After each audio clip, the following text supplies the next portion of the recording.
চট্টগ্রাম শহরে 1911 খ্রিস্টাব্দে 13ই মে জগৎবন্ধু ও প্রতিভাময়ী ওয়াদ্দেদারের ঘরে জন্ম হয় দৃঢ়চেতা প্রীতিলতার।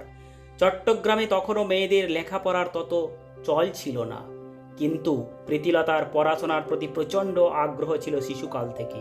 দাদাকে যখন মাস্টারমশাই পড়াতে আসতেন, তিনি বই হাতে পড়ার ঘরের পিছনে লুকিয়ে থাকতেন।